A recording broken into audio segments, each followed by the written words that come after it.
morning, I'm John Peters from Plant 85 and Little Fabrication.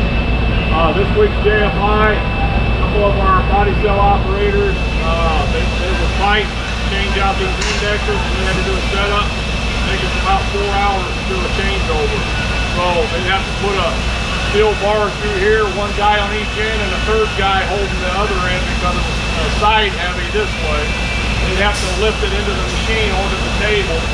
The same thing when they took it out, they had to take it out and they carried it over, put on a skid. So they wanted to come up with a table that they could slide it right in and out. They got with R&D and they repurposed some old roller sections that was out back and some old tables.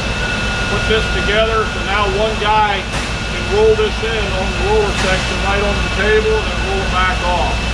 About 150, 175 pounds, I believe what Sammy said it weighs.